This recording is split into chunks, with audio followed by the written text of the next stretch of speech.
So we do not have a sponsor. If you want to help us keep the lights on, buy a t-shirt by going to the link in the bio. And don't forget to subscribe, like, comment and spread the good news. God bless. There we are. So welcome back to the Reclaim the Faith podcast. This is episode 21 and it's produced by Magic Door Studios, the best podcast studio in Ireland.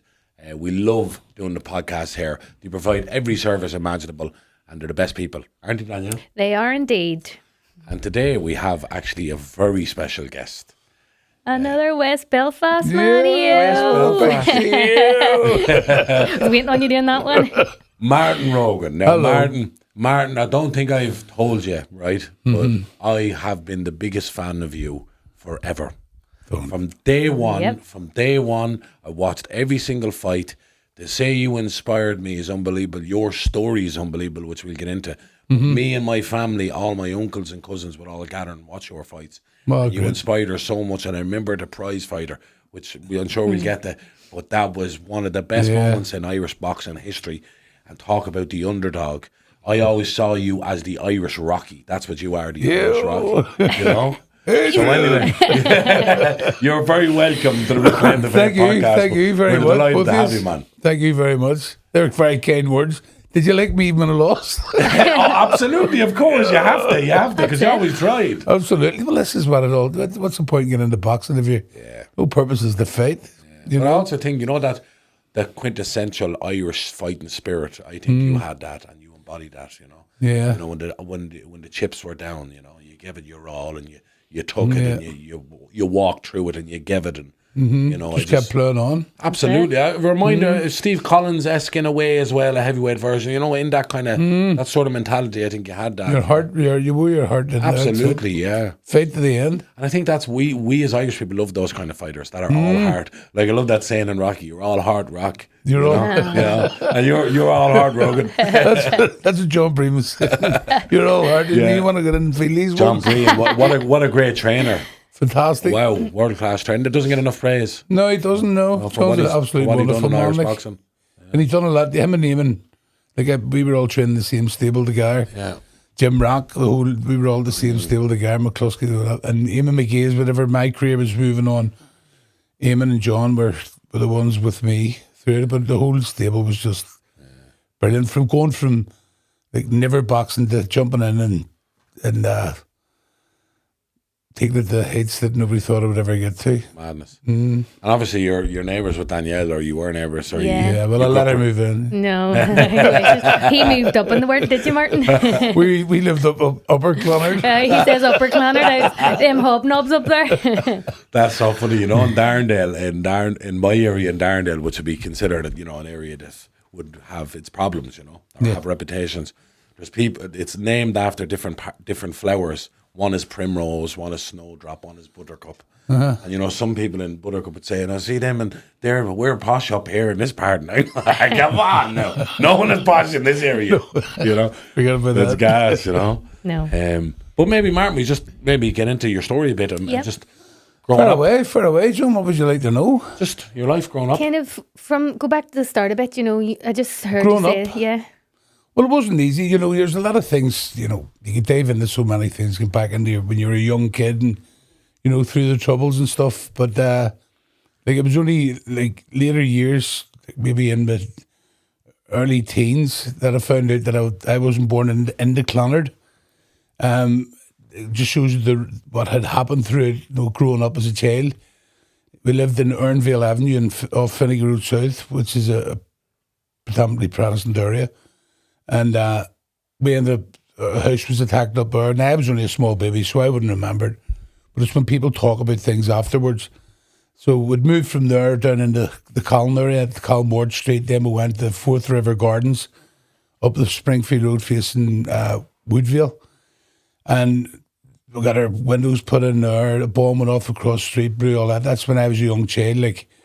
And you could just picture how hard it was for my mother trying to get us up to go to school.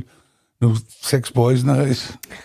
But the bomb went off and blew all the windows around us, and me and the brother slept through it. So I don't know whether it was because we were used to it or whether it was we're just heavy sleepers. So we ended up moving from there down on the Springfield Road Cashmere Road, 13 streets plus one. I'll have you know, Danielle.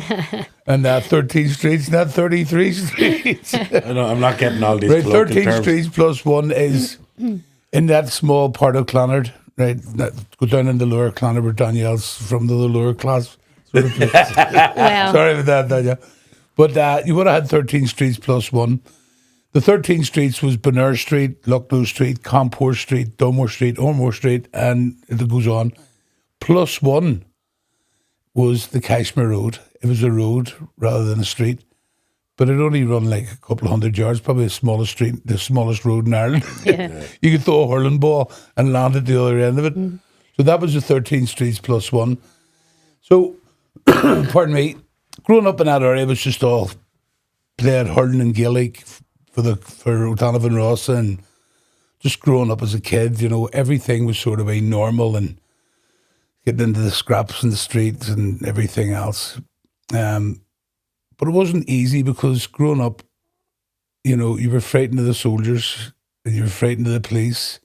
And it wasn't because you had been told any stories in your home, because my mother and father were very strict on staying in sport.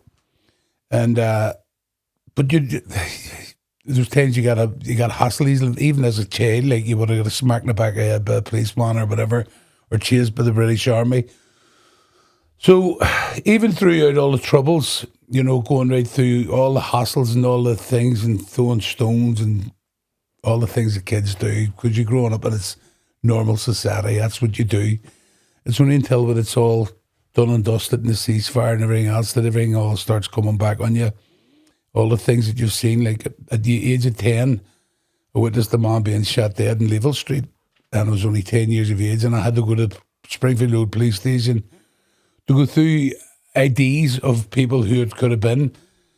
But 10 years of age, I'm looking at the book going, no, I don't know. And even if you did spot, you're terrified. But it was loyalist gunmen went in and shot the man dead. And so even from that, I've seen several people after that getting shot dead. But you don't realise the damage and the effect that it's having as a child, you know.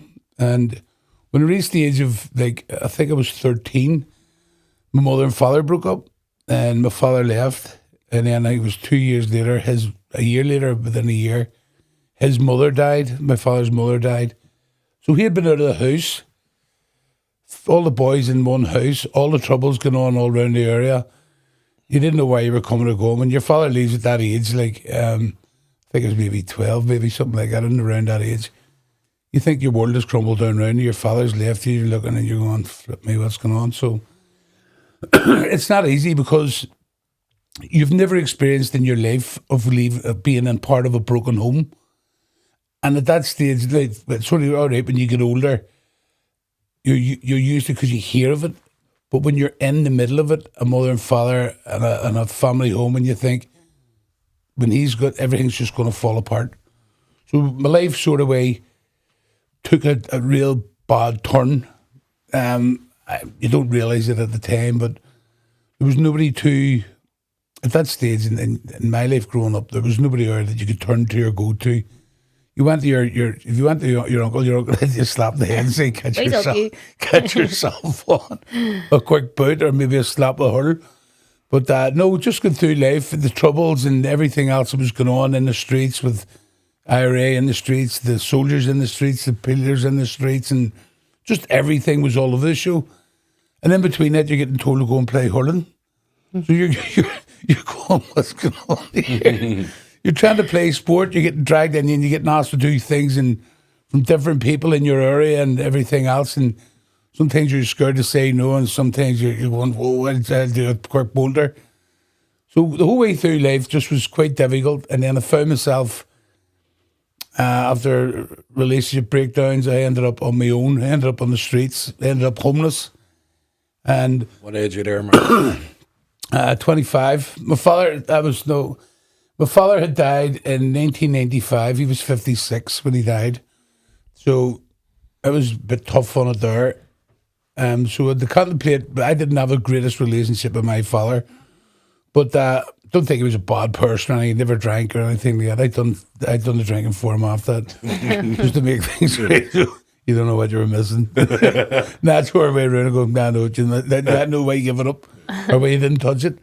But yeah, so it was pretty much, father figure out there, and the hassles of growing up, and just you're getting pulled from left to right, and relationships and everything else. You're only a kid.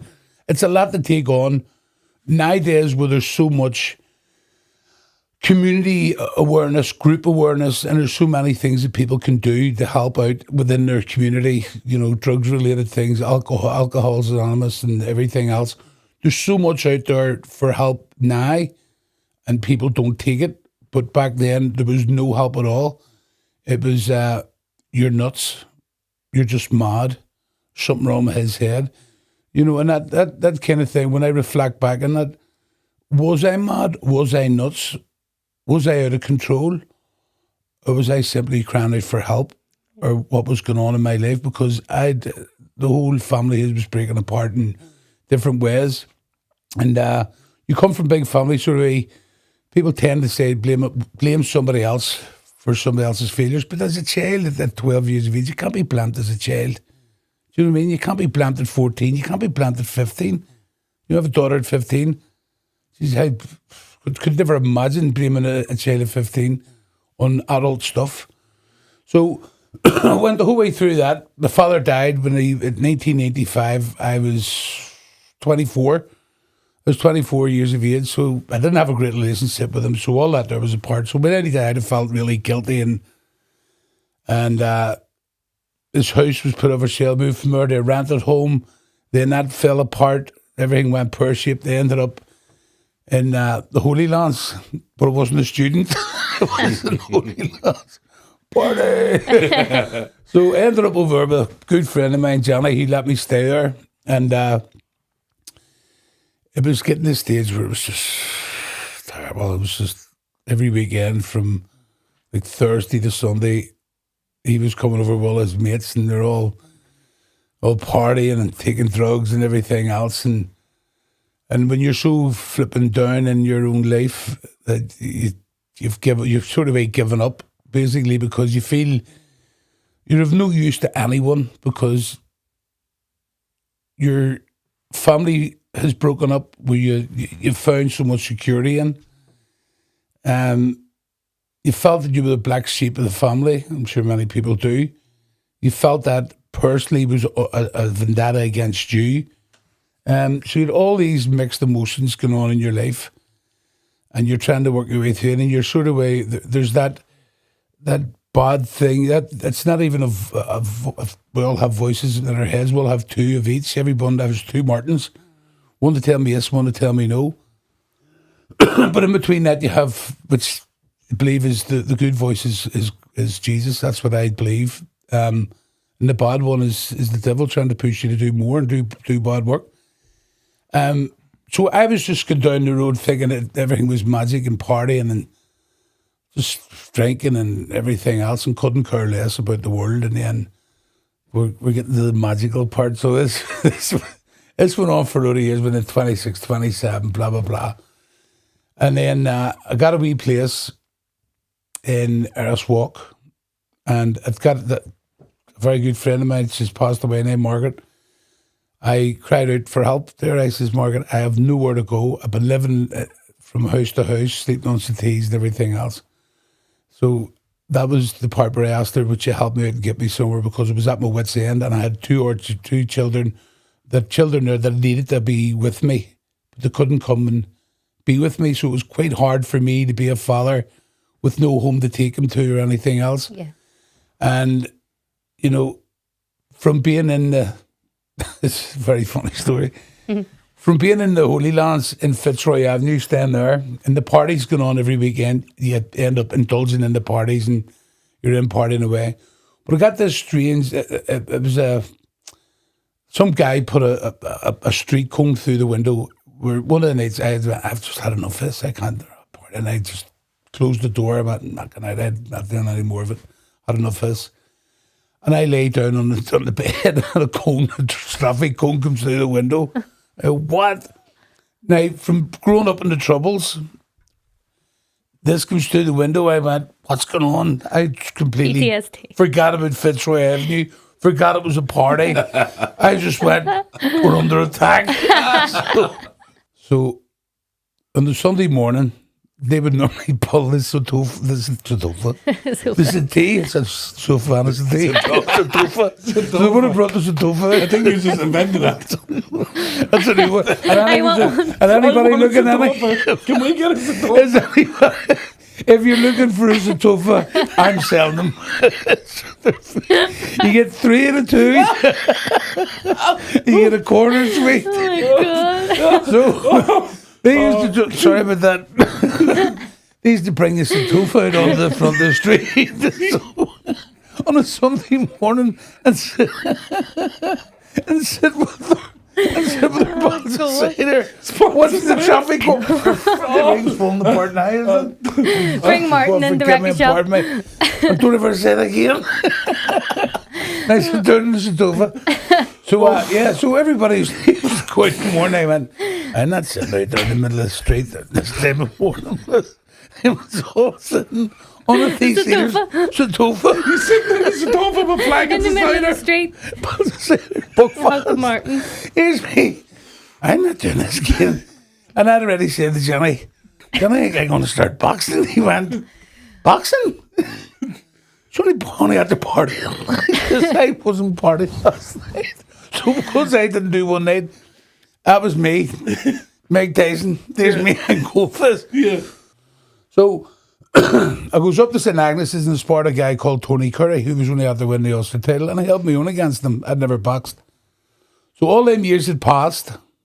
So we'll just jump right forward to that morning that I was outside where they were all sitting on the sofa, right? Mm-hmm. And Danny says, go and get your skipping rope. And I'd already been trying to skip. So I goes in and gets the skip rope. Lovely Sunday morning, sun blazing, absolutely beautiful. And I'm standing skipping there. Next thing I hears the horn and I looked over and here's me. No way. Such embarrassment. Brent and Kerr, they're under Cashmere Bar. They're all sitting drinking and I'm standing with skipping rope at 7 o'clock in the morning. Oh. And he's looking at it going, this just isn't the right scene, is it? You're skipping these, you're sitting drinking. Oh, God. So here's me. No, Brendan, I've been training away. I wasn't Nothing to do with this. It was good. Brendan's a good guy. So anyway, long story short, gets the wee property. So we jump forward again. Gets the wee property. And I think it was 1990. Yeah, 1990. He says, I'm going to start boxing. So I started doing a bit of training. And what age were you? Sorry. 20, near 30. So I went up into my brother's house, Anthony. Anthony's a big unit. And the Olympics was on. This was in the year 2000. The Olympics was on. And the boxing was on. And I had got, there was 2 tins of beer. I was already really serious about this because I'd got a carry of 2 beers. So me and I sitting with the brother watching the boxing. And Audley Harrison was fighting for the gold medal. Mm-hmm. Who was the fight? And I says there, and they, tell you what, if I kept training the way I'm training now, he says, because I haven't stopped cycling and running, I'm doing up and down stairs, what it bothers me, I'd beat him. Olympic gold medalist, Audley Harrison. Olympic gold medalist, and I haven't even boxed. I haven't done that. I haven't even done a 5-mile run yet. 6'7" giant. My bro looks around, here he is. How many tennis you get? There's me, just 2. Here he is. Martin, you serious? Here he is. He's just won the Olympic gold medalist. Yeah. Gold medal, and you're going to beat him. Here he is. You haven't even had a fight. so and you hadn't had a fight by then? I'm not doing had a fight yet. No, I think... probably an old show fight or something. I've had one fight. It was actually for the anthems, and I knocked the guy out in the first round. That was over. So. And I won the Coca-Cola Cup or something like that. It was a really small thing. Yeah, and where did you get that out of, that belief that you could beat the Olympic gold medalist at that point? Because that is absolutely insane. I know. Yeah. It was just... I knew the fire that was in me, and watching him, I was watching Audley going, you wouldn't be able to contain me. I'd be too much for you. And that's the thought process. The silliness of me even to think like that, of even the audacity of me for a gold medalist like you. It's the classiest thing you can win as well as an Olympic gold. Like it's harder to win than a world title as a pro. Absolutely. Yeah. They go like the Olympics. You're fighting so many different men from different countries. There's at such a high level. At such a high level, and it's at a harder, faster pace. And I'd come off of this. Maybe it was Jesus working on me in the back of my head, going, "You'll beat him." And I was going, "Right, okay, thanks, Annie. Thanks for the contract." So went and started training from there. I was training as amateur, so went through my amateur boxing. Had to go straight on a senior level, and my 5th fight as a senior boxer, which my 5th fight would have been against Tommy Donnelly from Tyrone, and Tommy had golden gloves and had 256 amateur fights and everything else. So my final on my 5th fight was the final, the Ulster Senior final. Unheard of, and the place was absolutely buzzing. But prior to that, I had a friend who was. This was all part and parcel of this story. So I don't want to go. I'm jumping from piece to piece because there's so much in it. But a good friend of mine was shot dead in Talbot Street in Belfast City Centre, Terry Enright, and every time Terry seen me on the Springfield Road, and he was very cross community, he'd done a lot of cross community work. And he used to go, "Hans," it was just called me Hans Rogan. And here he is, "Hans, here he is, start you boxing." He kept saying, he'd done Irish dancing, no boxing, he played for Court Namona. And I says, "Could you start you boxing, start boxing? I'm 10 years, no Ulster title in you, or an Ulster title." Because I played hurling and Gaelic and knew all that, and I worked with his brother and everything else, Liam. And whenever he was shot dead, this was all falling into place, this all fell into place, every part of it all fell into place. And that's when I decided that I was going to add, from just wanting to box to then give me a bit greater purpose to fulfill an Ulster title for Terry Enright. So that was the other part of my drive, was to represent him for an Ulster senior title. And I've done it. And I got beaten that one by a point. And Tommy Donnelly says he would never fight me again. And I says, "Tommy, why not?" He says, "You mad?" I says, "No." He says, "Well, you weren't on the other end of it." So he ended up naming his son after me. His son's called Rogan Donnelly. No way. Yeah, he named his son.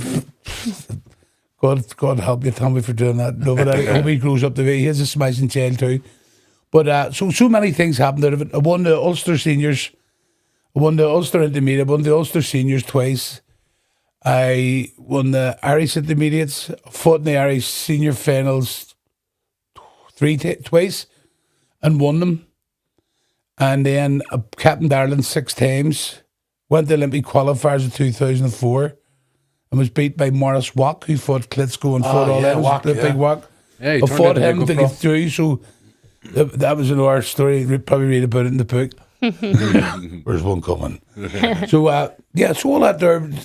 In 4 years of amateur, I had lifted 2 Ulster titles, Antrim title, 2 Ulster senior titles, 2 All-Ireland titles, captained Ireland 6 times on different occasions. And I thought that was very fulfilling for just 26 fights. For anybody at home, just to know, if someone joined boxing at 17, you would say that's very late. You would say if someone joined boxing at 17, you'd say it's very late. You would have to be gifted athletically and have a high IQ, to really adapt and be a good boxer. Like Anthony Joshua started late, 18 or 19, But Anthony Joshua was 6'7". Yeah, he's a big one. And same with Dillian White started late, but he did kickboxing before then. And again, same ages. You starting at 29 is just like, 6 months off 30. You're a big man, but you're not a giant man. No. You know what I mean? Like you need to be 6'7" these days to be a heavyweight. Absolutely. You'd be big in the 60s and 70s as a heavyweight. Thanks. Yeah, but say in the 60s and 70s. I got to wear my jeans. But that's unbelievable achievement, like. Unbelievable. Yeah, it was very, very... Do you know, and very strangely, I know you reclaimed the faith. See, even though all the things that happened growing up, do you see every single night at 6 o'clock, we had to kneel down and do the Rosary. Every single night growing up. And you know what that's like? Booting each other and kicking elbows and your mother's going, "Stop that!" It wasn't me, it was him. Yeah. So we grew up all that, and we were 6 boys, so that, and played hurling most of my life. So I had all that ingredients of toughness growing up in that area in Clonard. Well, you were tough. People were just tough. It's just the way. And part of being Irish is tough. Yeah. You know what I mean? It's just being Especially tough. in areas like that, though. Yeah. Yeah, so, and you know, so many places in the world that have so much trouble as well. But to go there, I went, geez. So when I had achieved that amateur level, and sort of what people would say, like, you get decorated, none of it was my intention to go where I went to.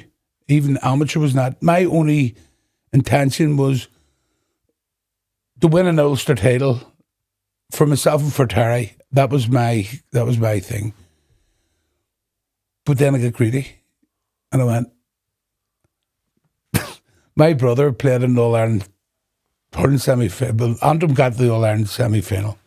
My brother played for the Antrim senior hurlers, but he never won an All Ireland.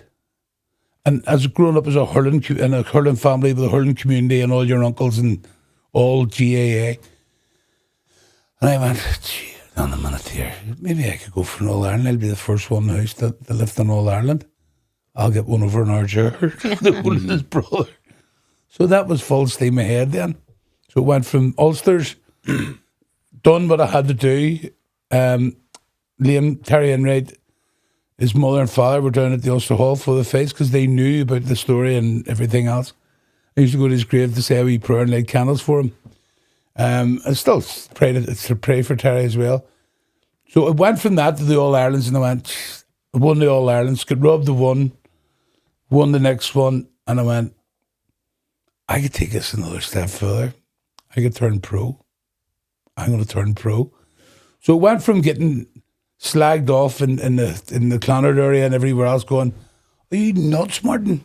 You're a good hurler, you're this, that, and maybe not a good hurler, maybe just saying that. Why are you getting in the box, Martin? You can't just walk in the box and think. All the old fellas, old cracks are in the area going, Martin, you're going to get hurt. Days have been on and on and on. They were, keep going, Martin, keep going. You're doing brilliant, you're doing Clonard Pro. So it just kept going and going and going. And 2008, prize fighter. That was the. So that's like, 4 years into your professional career? 4 years into professional career. And How many I hadn't fights had did you many have fights. gone in there, Martin? I can't remember myself. Not many. I think I had six fights. You would have been getting double digits. Yeah. 6 fights, you're going into prize fighter. 6 fight. And you're in prize fighter with Audley Harrison. No, I was the second one. The first one he wasn't in it. Oh, that's right, yeah. He was in the second one. Yeah. But I went into the first one. It was sort of way, you know, in me, because I didn't realise how much the pro game was or what it was all entailed with and contracts and everything else. And Jim Rock and Eamon and Paul McCluskey and we Stephen Huckin and we Colin, you know, we were all in the same gym and everybody's trying to get fights. And when you're over, you know, in Ireland, when you're in Belfast, it's hard to get a promoter to come over because it costs that money to bring fighters over and this, that and the other. So it got to the stage where I was going, do you know something? I've had a couple of pro fights. If this doesn't work out, if I don't get something coming up pretty soon, I'm out of it. And it just so happened that Pat McGee was over in England and had said, it was the praise fighter was coming up, and he had said, there's a guy over in Belfast, Martin Rogan. Long story short, contacted me and says, "Will you take part?" I says, "Absolutely." And I said to John Breen, I says, "John, this is make or break." He says, "What do you mean?" I says, "See if I don't win this prize fighter." I said, "That's me done. I'm packing it in. I'm not going to waste my time taxiing, coming out of work to train for 2 hours, back into work, coming out again to train for another 2 hours. And there's nothing coming off it, and I don't want to waste your time." Blah, blah, blah. So the Monday comes and goes into the gym, and I says, "John, I'm just going to let you know this here, and this is the way it is."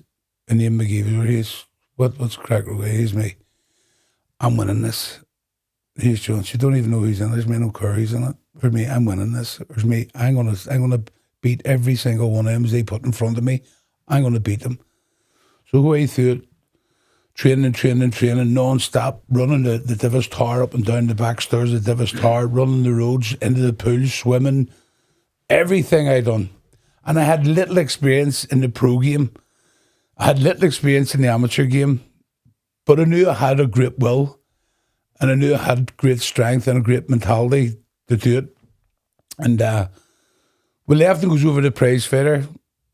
Eamon says, "How you feeling?" He says, "Eamon, I'm coming away with it." Even in the very interviews, I said to Eddie Hearn or Barry Hearn, I says, "Barry, you may have that all decorated and all for me." I says, "Because I'm taking that with me." And he says, "Well, there's a good few fighters, me. I'm taking it with me. There's me, have that check ready. There's me, I'll be coming out to take it.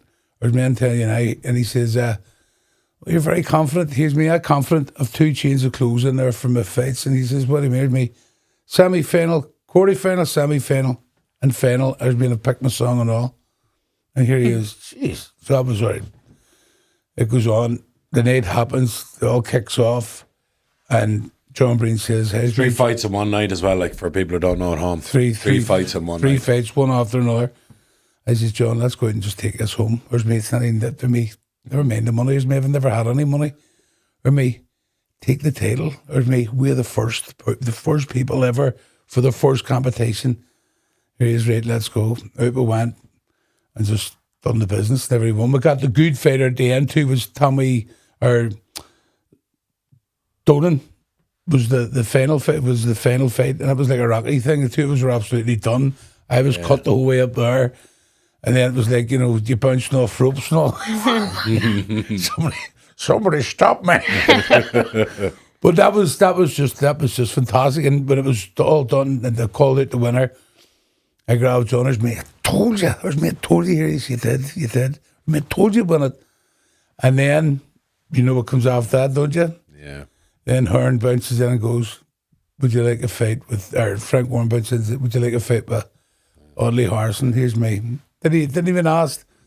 Money, now and I went, "When?" It was supposed to happen in September. Injured my hands doing the pods.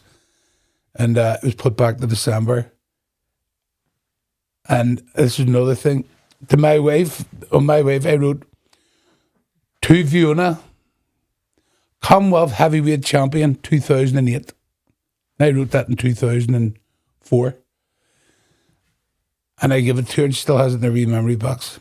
So the Audley Harrison fight come up, and I'm walking out to fight Audley Harrison, and I'm looking at him and I'm going, and I always say my prayers before I go out, and I always put wee holy things down my boots. When you're born with it, it stays with you. You fade away in your times of prayer and not going to mass, etc., etc. But you'll always find your way back, like I have. And I always put them wee things down my boot. And I always said a prayer for the fighter getting in and me. So as the two of us get in together safely, and the two of us left safely, that nobody would ever be badly injured. So it goes in, absolutely fought out of my skin. It was a good fight, really good fight. Enjoyed that fight a lot. It was actually one of the good fights that I really enjoyed. I enjoyed them all, like, to be fair. But I really enjoyed it. And while I was doing it, I could still hear myself saying, "I'll beat him when I fight him." And there was 8 years later that I fought him, the Olympic gold medalist, and beat him. Madness, Martin. Like, as well, like, I totally see now what you saw, because you had that fighting spirit, like, you personified that. Yeah. He didn't. He never had that. No. But he was a genetic freak, and he was a concussive power puncher. He won a prize fighter too. I'm sure he maybe knocked out at least 2 out of the 3. He did, aye. Yeah, like, so, and he was southpaw as well. Yeah. Like, I hate southpaws, I don't know about you. But I only fought 2 of them. One in amateur was guy from Galway, and the second one was in the pros. Oh, yeah, I hate fighting them. They're the worst. Like, but I mean, so did you have fear going in, thinking about a man that size? None at all. No, not at all. No fear at all.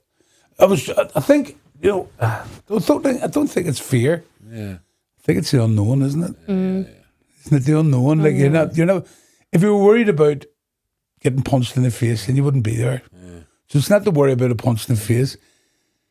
I think it's more the fear of embarrassment. I used to have that. I'd be afraid of someone else is thinking they're no good. Just plate you in the audience, yeah. Well, that didn't work out too good. Or letting people down, Yeah. Sorry about that. Oh, God. So I think it's more Yes, fear, but fear of letdown. Yeah, yeah. Not performing and not Totally. making you're always fighting for your fans and your supporters and your family. You're never really fighting for yourself.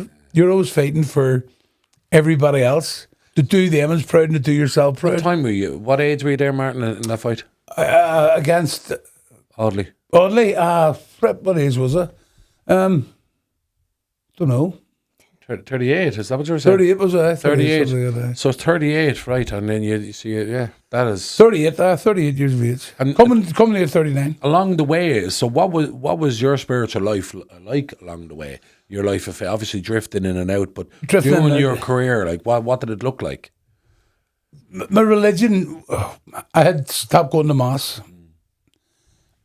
I had covered up, and this was a great relief for me.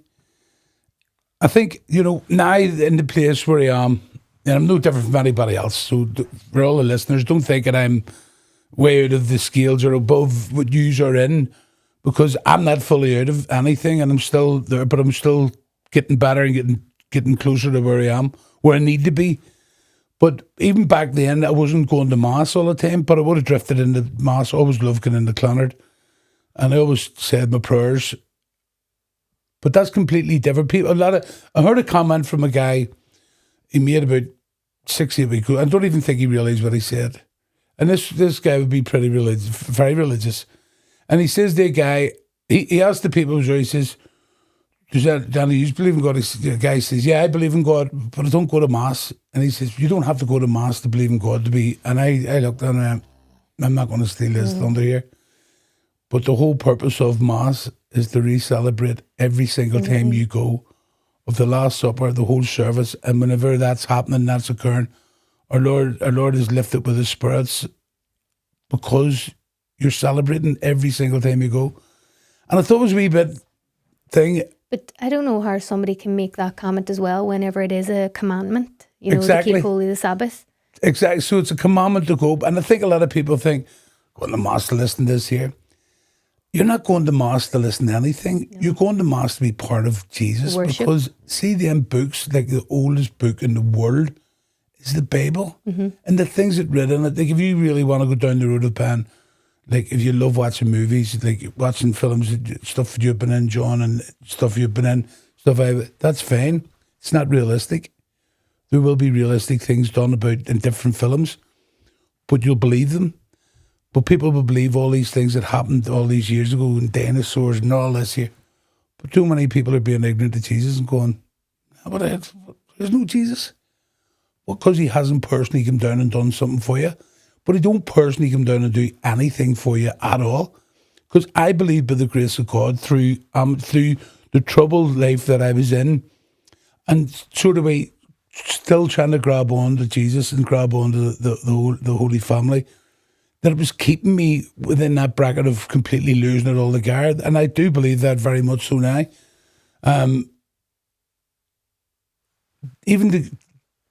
I wasn't gifted in many ways with education or anything like that. But didn't God give me the gift of being able to play sport and being part of sport? So that was okay. I'm going to you're going to have to work hard to be educated. So I'm going to give you something that you're not good at. But I'm also going to give you something that you're going to be good at, but it's up to you to find out what that is. Mm-hmm. That's why life is a challenge. You're given all these gifts in the world. All these gifts, every child is born, hopefully born, all your senses. Like, if I'm sitting here and somebody comes up, studs behind me, how does people not realise that our Creator is up above us, that we can sense that somebody's behind us? And there's not even a noise. That's your senses. So your senses also tell you that there's somebody greater than you. And somebody created the things that you have for all the parts of your body to work the way they do, for the sun to come up at the time it does, for the moon to come out at the time it does, for the plants and the trees and everything else to grow the way they do, to feed us. And Jesus says, I am everywhere. Everywhere you look, I am there. I am all around you. The simplest way that I could put that I take from it, and this is just my personal, is not only Jesus came down as a human being, and God is an entity that has sent his son down. Jesus is water. You only have to look at water. He says, I am all around you. I am in you and I am all around you. Well, what's in us? Water. What's all around us? Water. Everything around you, your life. We can't go any further in life without water. Our plants won't grow. We don't grow. We dehydrate. We shrink up into nothing. Any fruit that you would see if it had no water, it shrivels up, it dies. You sweat water, it's a relief. When a child is born, it breaks the waters. Mm-hmm. And then the Bible says, through flesh and water. So Jesus is telling you, I'm inside you and outside you. It's okay to ignore him and it's okay to say, I'm not going to listen to him preach. And a lot of times, which even myself growing up and the things that happened within the chapel, I wasn't happy about it myself. Very ignorant. I was very ignorant the way that it all happened. And I didn't find it good. And that was part of pulling me away from the chapel. But as I got thinking about it and, over the years and everything else, if that is the case, that everybody, if that's your escape route of not going to chapel, priest, who was that? Priest. So you're tarring every single priest with the same brush. Yep. And 99% of them are innocent. Mm-hmm. But the thing about the devil is the devil knows how to corrupt. And the devil, and it even says in the Bible as well, and it says in all these different wee books, the devil will infiltrate people and put them into places to break up the church. That is what his job is there, to break it up. It's like a war zone. You know, if I had a pair of sunglasses on now that could only see demons, this room would be black. Mm-hmm. Because they're all around us, and people don't. People think you have to see something to believe it. No. Well, then why are you reading history books? Because you were never there, so you'll never believe it. Why read geography books? Why do you believe? People talking about the scandals and all that. If there are people that are now just pulling out because of the scandals, I don't know if there are people who actually read the Old Testament, which is prophet after prophet doing bad things, murdering, doing all sorts of evil stuff. All the high priests, because they were all influenced by the other fella. That's right. This is the history of the church. Exactly. Going back to the Old Testament, go back thousands of years. And that's why it fell, and that's why Jesus had to come. Exactly. And it's why we must pray for our priests, because they are Under attack. centerfold under attack. They're putting themselves in a position where they're glorifying Christ. That is their vocation. They're going to be attacked more than anybody. That's why we must pray for our priests. That's right. Well, behind, what is it, the priest in Medjugorje said to me, behind every, I think you said it, maybe it was you, John, behind every one person, there's two demons. Behind every priest, there's multiple. Yeah. Trying to break them. Sorry about that, folks. No, don't worry, you're grand. That's The demon. No. Come here, Martin. You know, one of the things I'd like to talk about, and it might be a good transition into how you deepened your faith, right? Yeah. Is boxers, and then the first of all, the kind of person that usually makes a good boxer, they're usually from a working class background, you know, because people with money don't get into boxing, right? You don't need to, you know, it doesn't make sense getting punched in the head with people who come from money, usually, you know? Yeah. And usually it's someone has a lot of rage in them, or anger, or whatever, resentment in life, and it all makes a great boxer or a great fighter. But it doesn't, it's the worst ingredients for a person at times in terms of where they go in their lives, you know, and their self-destructiveness. And what people actually don't realize, boxers are some of the most self-destructive people and fall into addiction, and throughout their career, like even in addiction, a lot of people don't know till years afterwards. But then they have to deal with that retirement. And first of all, boxers do not get paid the way people think they do. Just because you see Martin Rogan up there in prize fight or whatever, if you knew what Martin gets after everybody else gets their take and you get taxed, and then you might not have a fight for 6 months. You know what I mean? Like, it's only You have to live off it. It's only the 1% get paid in big money, you know? So, like most. So, like, honestly, there has to be something in place. And I believe you were bringing some fighters as well, to God and to the direction, like, where it's like that's what they need. They need that healing, you know. I just it's people have found out that, you know, people go, see, like, a few friends went, you found God, and I went, and I'm as straight as a die. I went, no, I didn't find him. I lost him. I didn't find him. I lost him. I pushed him out. Yeah. So I didn't find him because he was always in my life. He never ever went anywhere. He's always sitting waiting for me to talk to him again. And some people think they haven't went to Mass for so long, or confession, or whatever it is, if it's Presbyterian, or they haven't been near any church to pray to God. And they think, sure, Matt, by that long gone, sure, he wouldn't remember me anyway. But he remembers everybody because he put you, and he has a number for you when you come out. Called too. you by name, yeah. When he calls you, and he knows every one of us by name.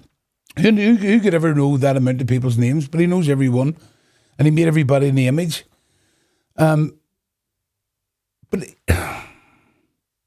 see, a while back, I wasn't well. I wasn't a well man. I wasn't a well man. Don't want to dig too deep because I don't want to start crying or anything.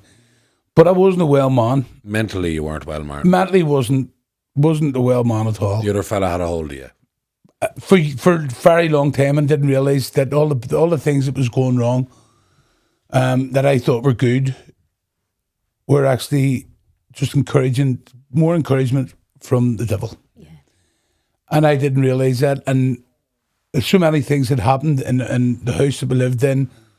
There was things that weren't quite nice, like noises, sounds that was made, even to my wee son, terrified him. And I kept saying to the way, I said, there's something not right here, something in this house, something trying to get at this house. So, and we all know what happens with the devil. The devil tries to break families up because a family unit is stronger together, and it can't break it. Today that's what's under most attack. Families. Divide them. Exactly. Divide and conquer. Mm-hmm. So all these three things was going on, but I knew something wasn't right. And was all over the place. I was drinking at night. I wasn't going to work. Probably I couldn't work. I was getting to work and just sitting in the car depressed.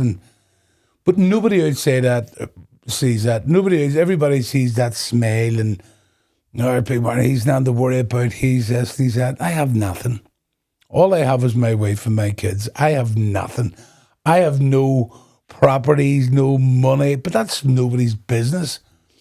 But when you sit behind a keyboard and you abuse somebody, you're just doing the devil's work.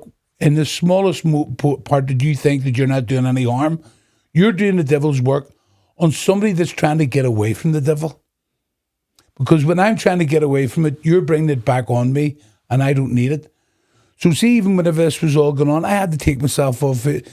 Like 2020, that COVID thing, that completely broke me in half. I think I ended up at 5 times or something, that heavy flu. But there's people died and people locked up. There was people not allowed to see their loved ones. And I was in a house with a dog. I found they bought a wee dog in the house, and ended up being his best mate because it was to help me through troubles, with that period. And I was on Facebook doing TJ Rogan. And I had lost my mind. And even people afterwards going, was everything all right? And I was going, yeah, sounds a pound. I was completely off my rocker. Couldn't tell you what was going on. But I was drinking every single night and drinking and starting to get that, tipsiness and going, I'm happy to get the music on. I was happy. Yeah. And the next morning there was something in the car way to work. I was driving around the airport and sitting in the country lane, just sitting in the car. Just couldn't motivate myself, couldn't do nothing. And then the wife and I broke up. All this here was happening, and I knew what was going down, but not in a domestic financial. It was finances as well because I wasn't working, and I couldn't get. Look, when you're broken, and it's not just broken with finance. When you're broken in your mental mind, you need help, and you can't help yourself as much as you think you can. And I was trying to help myself and put a brave face on and go out and run and giggling with the kids and doing this here, but you don't realise, but you don't see what they're seeing, and I couldn't see it. But it was as much as it doesn't have to be domestic. It's the fact that they're looking at you so down, and they're so worried and going, "What is going on here? This isn't." Because we're coming into the house, and the kids, our Jodie and Ruben, and I was just sitting there, hello, hiya, and then smiling away and. Yeah. for an hour or two until I went to bed, and I was just sitting like that again, just sitting and wanting to end my life and commit suicide. And I had made 2 attempts on it and promised I would never ever die. I asked, whenever I come round the second time, the first time, I don't even want to go into it, but the first time it didn't work because I was too heavy. Martin. Just you to crack that one, I swear to God. Thanks be to God. No, it's thanks be to God you were on the carbs. Oh, it's funny, but it's lost. So I'm not making fun, but it's just I've already been there. We're West So, Belfast. It's and I would urge anybody that even thinks of that, please don't, because I can tell you where I am today, that damage that I would have done to my children and my wife and my mother and all the rest of my family and friends, to think that 12 months later I was able to fix it. Yeah. But come here, my own When you father, think there's nothing. My own father died by suicide, but even I laughed at that one. That was funny that the way. And you know what's funny, Martin, is that I've written something me and somebody else about a scene like that, and a fella tries to attempt suicide, but he's too heavy and the rope snaps. Well, mine's is a bit funnier than that. Is it? Don't tell it. We won't. Don't. We're not going that. So anybody listening, I do apologise. But it is. I'm laughing about it. It's just the funniness of the way it happened. But you know what, Martin? That's what comes with a heavy This is weight. what I love about being Irish, actually, is that we shine a light into the darkness and that dark sense of humour. And I see that massively in West Belfast. And I see it in my own community, Travellers, you know. Yeah. And that they laugh the darkest of things, you know. We can make light of it. And I think that's great because that makes you feel like you're not alone, you know. Exactly. And you know something? When everybody thinks you're at the heights of the boxing and everything else, and underneath that they don't realise that you're just walking level with them. It's them that see you up there, but it's me that sees me walking at the same level as you, if not below you. Because I would love to be you as much as you love to be me. I'd rather be you. Yeah. I'd rather be way under the radar and my life in a better place. But I know now, and anybody that is listening to this beautiful show, please go and speak to somebody, get help, because, and you'll hear this in this story, because this is exactly what happened. All my troubles of growing up, regardless of who was at fault, should have been family, brother, sister, mother, father, it doesn't matter, because you can never reclaim that. Yeah. You can't get it back. It's damage is done. It's how do you survive after it, and how do you deal with it, and how do you put them under the cupboard and go, I don't need to worry about that. If I worry about this here, how am I supposed to worry about the day that I'm in? And you can't do it. It's impossible. So I started winding all this together and winding up and pushing it back, going, I need to just let it go. Very, very angry with certain people. Very, very angry. That I would have given them a mouthful to say, and this is what I wanted, to give them a mouthful. But and this is the class part about it. I started going back I started saying prayers to Jesus, saying, Jesus, will you please bring me back to Mass? Our Lady, please bring me back to Mass. I need to go back to Mass in order for me to fix. It's like somebody was telling me that I had to do this. So I started saying prayers. The wife was gone, blah, blah, blah, blah, blah. They only moved down. It wasn't really a breakup because I was down in the rental house, in their house, more than I was up my own. Make a dinner.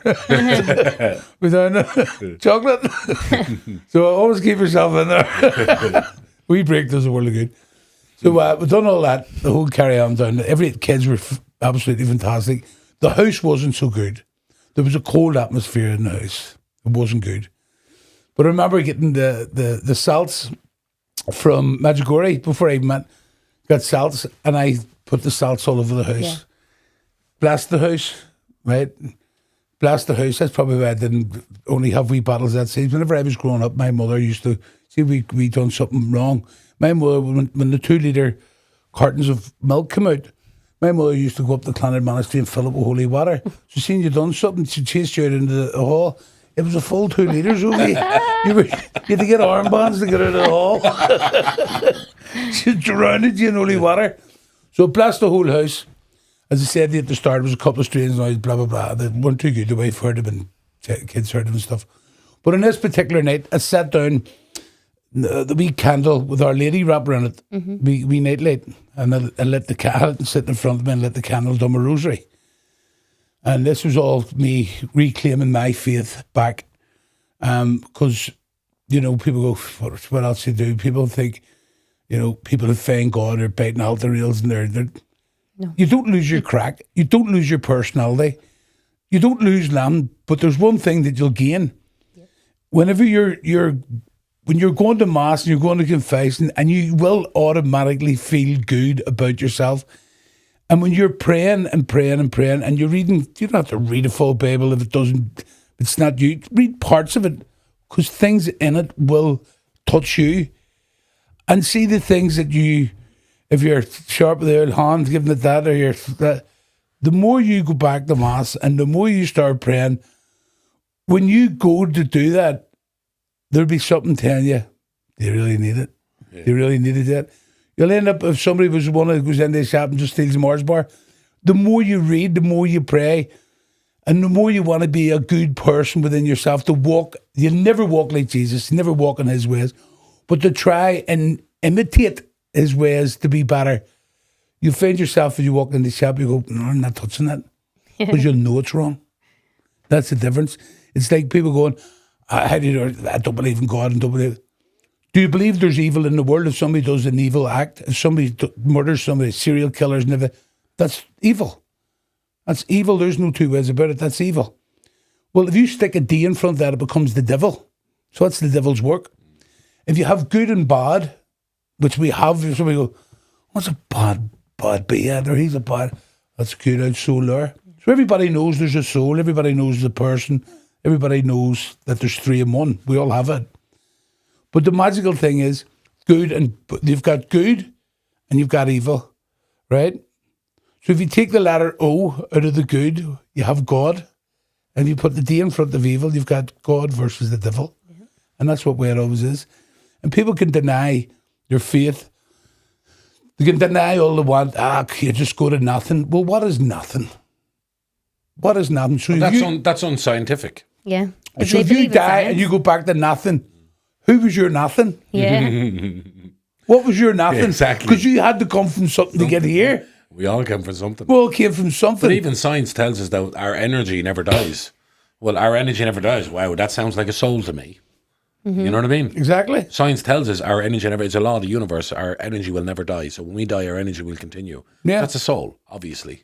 Yeah, so it is. Science for years have been trying to prove that God doesn't exist, and they can't themselves. Well, so they're now turning it around. They're now proving it that he did exist. Yeah, now it's the opposite. Because they know they can't debunk it anymore if they try to.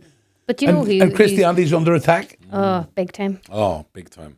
There's not a word about the people in Nigeria and everywhere else is being slaughtered every day. Yeah. There's not a word about it on the news. Nobody talks about it. Not at RT News or the BBC's, they'd never report on that. Because Christianity is the biggest threat to any politician. Yep. Absolutely. We're the biggest threat to them is because we don't go by what they say. No. Yeah. You know? When you follow our Lord and they're being led by the other fella, clearly. It's all very clear to me now, like who they're being led by, you know. Oh, absolutely. And the thing is, if you don't have God in your life, you become God. And if you're God, well, then you're going down a dark path and you're bringing us all down a dark path. And clearly our leaders do not believe in God.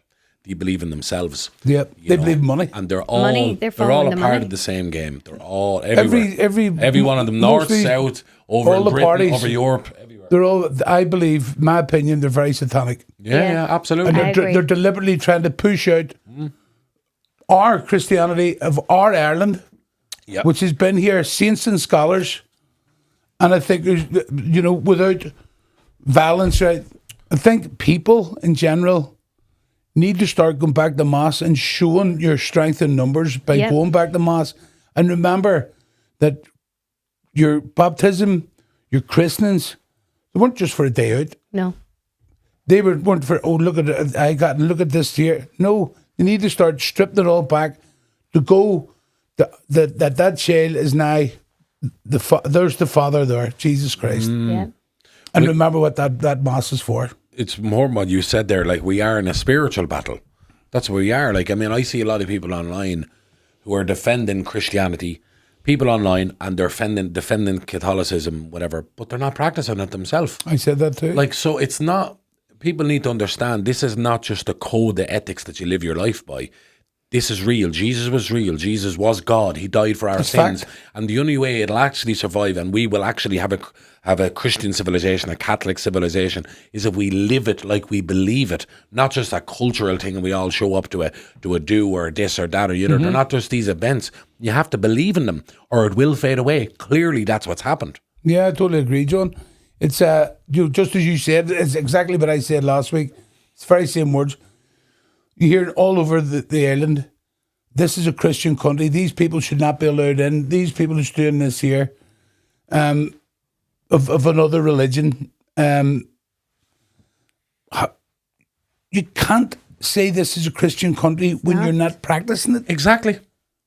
Don't leave it to But me it's to not a practice what Christian. you are rightfully. You're the owner of your own faith. Everything's politically driven here, and even in the north, it's orange and green, and in the south, and I don't know enough about southern politics, but everything is politically driven. It's not Christian. It's not for the goodness of people's souls. As we said earlier, everything's about money. My Uncle Manuel used to say all the time, every man and woman has a price. And I feel like that's what our governments have done. They have had a price and they went. And then everything is up the swanny. They don't care about us as a people. So I do think it is time that we do reclaim our faith, that we all get back to Mass, that we unite in numbers and we pray, not just for ourselves, but think of our children in the future. Yeah, big time. People need to remember that and what kind of world you want your children to grow up in. And it's very, very serious.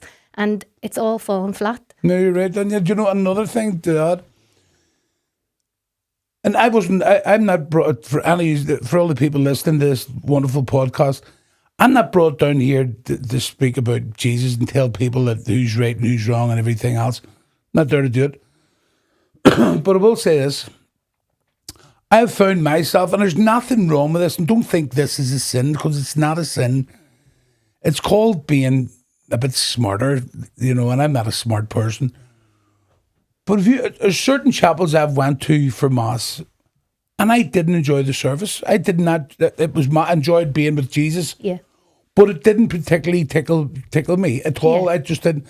And I went, That's understandable. so the reason I'm saying this, and what the people are listening, Find another place. go to another one and try it out, and then go to another one and try it out until you get that one. Go, I really enjoyed it. Well, that's where you speaks to should me, go. yeah. Martin, I It totally happened agree. to us at the weekend. Yeah, We were in Donegal and we went to a Mass and we both came out. We were like, if you went to that Mass, it does fall flat, and you do understand. Like, there was no... It actually sounded like, I'm not going to say which one it was, but like the priest was Trying to get over almost done with? sleeping on the altar. There was no love, there was no passion, there was no... And you were just like, And we're used to going to Father Darren Father Darren Brennan in and St. in Paul's. St. Paul's. Martin, Look, go listen I to. think that they're all different kinds of priests for different kinds of people. Yes. And I give people the same advice, Martin, to go to a different one. Go to your if own. If you're not feeling it, and it's not always about It's feeling not about either. feeling. But, Go but, where you but, feel good. But if you want to go, just go around. Ship around. Absolutely. That's what I Bring found. it back to your story though. So with the salts and that time, and Yeah, towards your conversion. And I knew that I was. I'll actually, when I talk, I'll get this photograph up. I knew that I needed a lot of prayer, and I'd asked my wife. I said, "Just pray for me," and I'd asked other people just to. The strange thing is, this is crazy. When you know you're in desperate need of help, and you know there's not the help that you need out there, because when you sorry about that, when you tend to be a person that doesn't like to tell people their problems or anything else, you like, man, tough it up. I'm all right. They don't. And then some people, which we've all been through, people go, "Wait up yourself. Go get yourself a pint." Or go. That might have been 30 years ago. It's not of now, because people are more aware that there is help out there, and people are more aware that they're not feeling good, and it's okay not to be okay. So see, whenever I sat on that particular night, I sat Our Lady down and I was praying, and I was sitting. I actually had my wedding ring sitting. It was like my only altar, my wedding ring and my rosary beads, and Our Lady's looking down at me, and had Jesus beside the thing, and then I had Sleeping Joseph sitting on top of a photograph and all that, and everything's sitting there. I was going, "Come on, God, give me something here. What's going on?" So I was going to bed and I put the ring back on, and I lifted the wee candle with Our Lady on it, and I set it over at the floating shelf up the fireplace. It's about that high off the ground, float one. So I set it back, and normally I would blow candles and all that. I don't like all that. And because this is where we go back to, I went to blow it out and went, no, I can't do that. That's not right. Let's put it away, because it's only a wee nightlight thing. Yeah. I went, no, I can't blow it out. It's Our Lady's candle. So it's me. No, I'm not doing that. So I left the candle, but it was sitting pretty much back. Come down the next morning, the candle was sitting this far from the wall, from the thing, sitting on the ground with, the candle was outside of the container. The container was sitting there, and Our Lady was sitting at the top like a triangle. Our Lady was sitting at the top, and they were all sitting upright. The paper had come off the container, and it was sitting there, the container there, and the candle there, all sitting upright.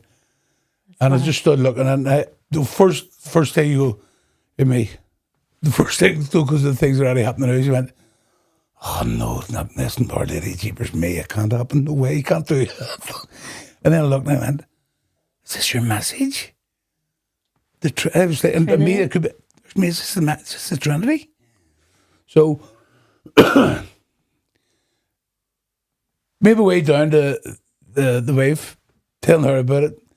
Gets into the car, I says, look, I want to go over and do my Rosary. Clonard Novena. So jumped into the car, goes up the top of the street, took a left turn instead of going right, and gets up the bend, the spots a friend of mine walking down. His rosary beads around his neck. I didn't see the rosary. He says, do you want to lift down? Because I was doing a U-turn. He says, no, I'm out for a thunder. And I says, where you going? He says, I'm out doing my prayers. I said, that's fantastic. Brilliant. And I thought it was just class. Somebody for a lovely walk, just doing the rosary. I mean, it's class. What were you for? I says, going around to do the rosary in Clonard. Flip me, and this just come out of the blue, knelt down here. Is class, you can run with me, I mean, I came left and forgot I was going to do the rosary. And I was doing a U-turn to go back down. And here he is, flip it, you know something? No, you would love. And I says, where? He says, Maggiore. Here's me, what? Here's me. My mother always wanted to go there.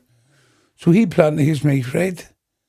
Here's just one place left. Here he is. You'd love it. Here's me, stick my name down. There's me, I'll get the money. Sorry, sure you work on these, me. I'll put the deposit down. Now I hadn't worked, remember? I wasn't myself.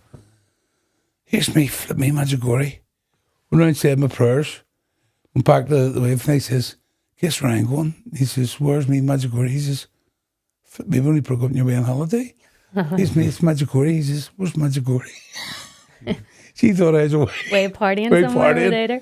Here's me, no, it's a holy place. We're making over there. Oh, really? Very good. Happy days. So that was her told. I was back into work, working. I had something to work for again. So I went back into work to get the money up to pay for this, to pay for that going away. So I had all the things in the house for the suicide and blah, blah, blah, and broken and falling apart, and didn't care whether I wanted to live or die. I just had enough. Everything that I loved was gone. And anything that I wanted to love was never coming close enough for me to love again. So I had no sort of way thing. And I went, flip me. So it was Maggiore. Goes over to Maggiore. But in between that, I was at Mass. And every time I went into Mass, so all you listeners listen to this, every time coming out of Mass, and you know this yourself, you feel as if you've achieved something. And you feel as if you can breathe. Before that, all the hassles and everything else, you were overthinking. Just constantly, what about this, what about that? And the beauty about getting into Mass, not only is it your time, like, go into Clonard any time, or St. Peter's, or St. Patrick's, they're empty. Go in and sit there, St. Paul's. Go in and just sit there. That's where I was christened. You go in and sit there, and you can't think about anything bad. This is fact. Go into chapel and try and think of all the things bad. And you can't do it. It doesn't let you do it. It's outside that happens. When you come in, you'll sit and you'll gaze. Now, not everybody's the same, but you'll gaze all around and you go, and you'll just automatically, Jesus, help me here, will you? And you go into a conversation of a person that you can't see and never did, but your belief is greater than anything else. To know that you're talking to somebody and they say, you're crackers. How you crackers? So whenever all these things, going to mass, going to confession, I started feeling better. On medication, I was, honest to God, but terrible it was. Went to Medjugorje, praying with everybody else. First time I went over, I went to confession. So I had to go to confession before I went, and then while I was there, I went to confession again. But it seemed to be like, geez, many sins have I got? Like, because I was in confession every single day. And every day I went to confession, just walking along with a group in the pilgrimage, crying my eyes out, couldn't stop crying, having to walk away, crying and sitting. Spiced intentions for me and my wife to get back to Gary again and blah, blah, blah, just all the things. And just kept crying. And I was talking to the priest, Father Brand. I says, why am I continuously crying? I'm walking about there just in the middle of a conversation and just start crying. He says, that's your soul being cleansed. He says, that's all, everything getting lifted off you. And says the week, I actually felt exhausted on the 6th day. I was exhausted, not apart from walking hills. Exhausted because I cried that much. It's water as well. Water. Water for relief. You laugh so hard, you'll cry. You know what I mean? You laugh so hard, you cry. And all that, just everything was just going on. I came back from Medjugorje. First thing I done was go down to my wife's funeral. And I went, here's me. Well, he says, well, how'd you go? Geez, you look terrible. Hey, what? Has it been a whirlwind this, has it? I look terrible. He says, you didn't look like that when you were away. Here's me. What's going on here? He says, you look really tired and whatever else. So rather than hold too long one thing, I was taken back as me. She's completely fell out of love with me. She's nice animal. With the rugged rough look, like, but that's oh, you look bad. Here's me. That's everything down to do. For me, Medjugorje. Oh, Medjugorje done for me. So about a week later, wasn't even a week later, the guy PJ phoned me and says, do you want to go to Medjugorje? I said, PJ, should bring me back. He said, no, but I'm going to go again. I said, I haven't even had a chance to work for me. I'm still recovering. There's me. I look terrible. Was it telling you? So here he is. Go, I'll pay for it. And she can pay me off. Or, look, I'll just pay for it. Here's me, right, all right. So Breeze is over again. So it's me, I'm away again. Already? Here's me. Go over look a bit better, isn't it? Go over, spice intention, help me look better. So it goes back over, and at this time we went over in the June, and it was Our Lady's Novena, where she had told the visionary to come up onto the mountain, that she was going to appear in the mountain rather than her home. Mm-hmm. So we goes over every day. We were up onto the mountain, doing a rosary, and this morning, this one time, I was felt sick. My legs were aching. My feet were swollen. I was in bits, and they were going, "Come on, get up on the mountain, do this here." They were heading up at 4:00. Here's me. I'll follow you up. And I lay back down and I fell asleep. And I woke up again. I think it was 5:30 or whatever it was. And I says, "Right, they're going," but I was still feeling that well. And I says, "Jesus, Our Lady, see if I'm not meant to go up this mountain tonight." I says, because tomorrow night's your last night. And it's tomorrow night's the last night. And if I'm not able to get up, or don't be annoyed at me, but I'll try. And this is, I know this will sound crazy to people, but as crazy as it may seem, it's true. It was like somebody just spoke to me and says, start walking. So I up off the bed and felt dead on. It's me, it's good. Felt good. And in that morning, stomach was aching. And I already said to PJ, my stomach wasn't well. And I asked for the pains to be taken away. So I was slating down. Then I asked for them all to be taken away altogether. So long story short, I started heading for the mountain. And I says, where am I going to go? You can go up 2 ways around the back of the chapel, or you go round by the vineyards. So I started walking anyway. And I was going, I can do this. Please take them pains away. Gone. Continued walking, doing the rosary, walking up towards the mountain. Felt sick as a pig. And I kept walking and walking, and the sweat was running out of me. water was running out of me. But this voice kept on saying, now it wasn't a man voice, one voice, it was just a voice saying, keep walking. And I just kept, keep walking. And I'm going, I'm wrecked, I'm absolutely wrecked. And it was just keep going. So I got to the bottom of the Blue Cross, or I got to the bottom there, to head up on the mountain. And I stand at the bottom, and my jersey's absolutely soaking. And I says, Our Lady, I know this is your rosary, and I want to get up and do it, and I can't hear you from here, but even bring me close to where I can hear you. And Jesus, help me get up there, and I'll just, even if I do a wee bit, I'll be happy, and just let me come back down again, because I don't feel well. So prior to this here, of me getting up there, a guy said to me, do you know what your purpose is? And I says, no, I had no idea what he was talking about. Do you know what your purpose is? Now, for years, I always tried to help people, no matter what. I would have always helped people. And this guy said to me prior to this, he says, you're going to be a person that helps a lot of people. And I says, really? He says, I can see it. That's the way it is for you. So that was all right. I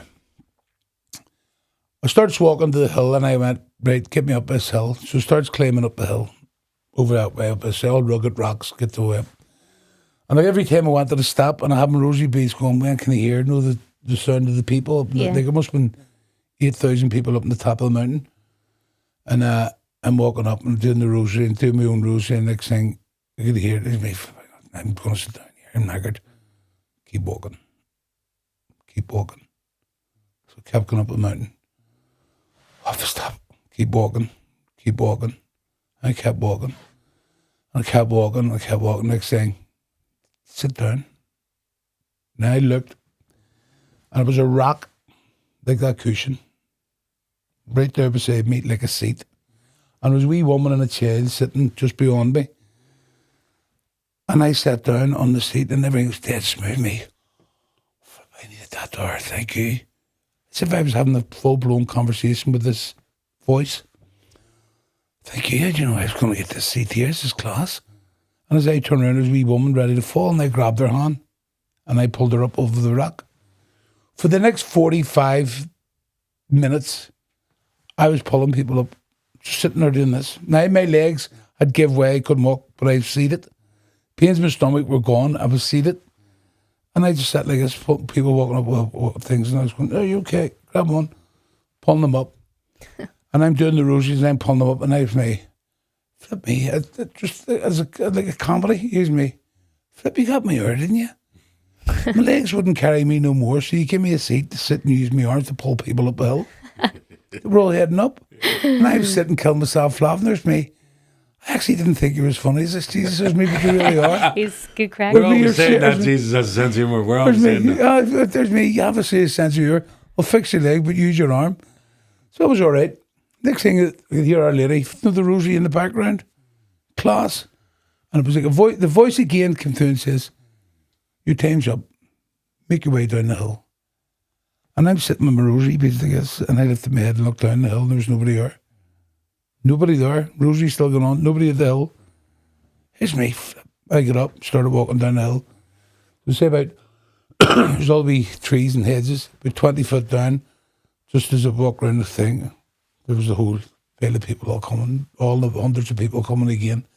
There was a gap for me to get up and go. And I made my way down, round the back of the chapel, got lost. And I says, flip me, Jesus, came as far here. You may get me round to the house.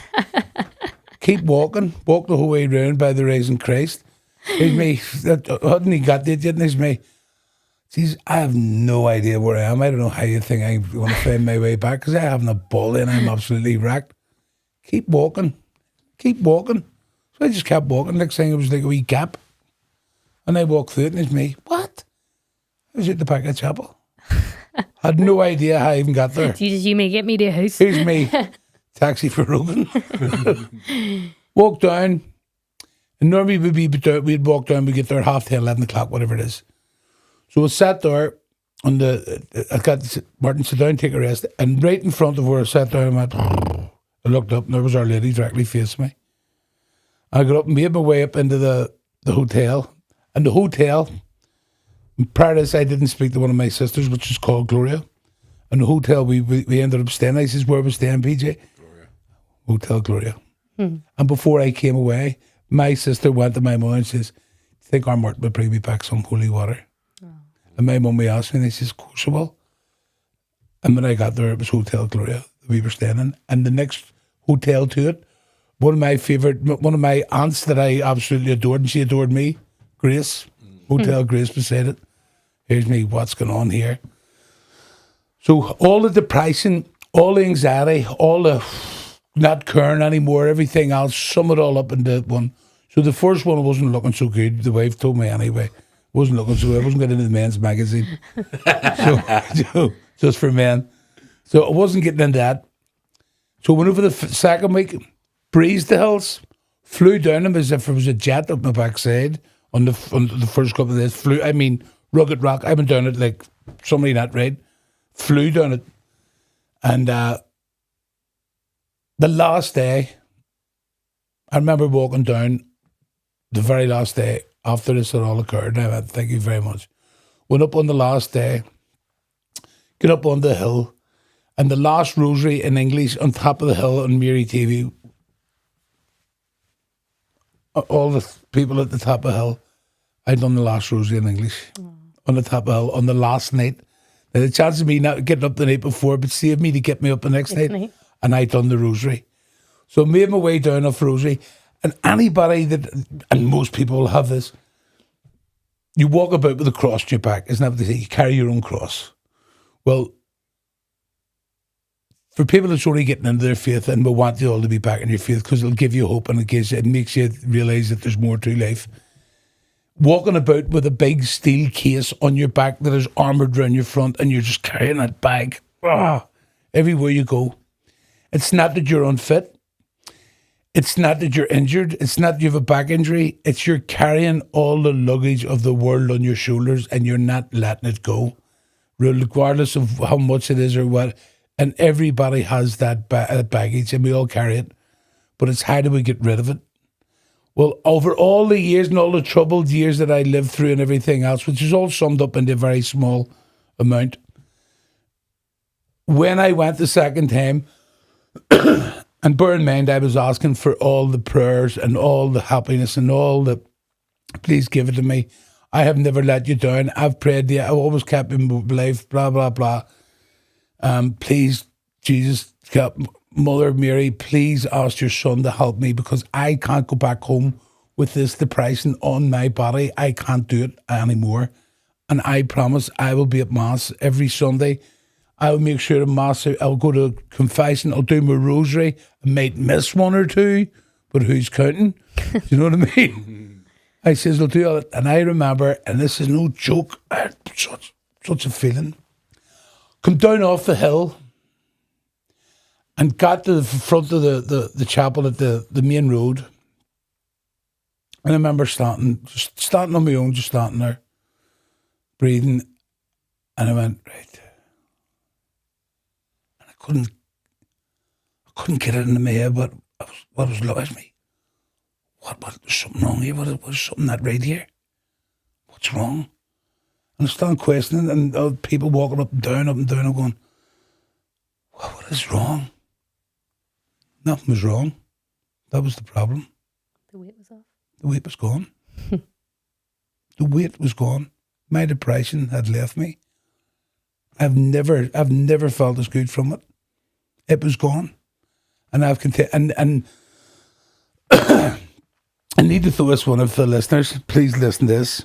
When I get back the second time, all you people, my wife says, you look absolutely fantastic.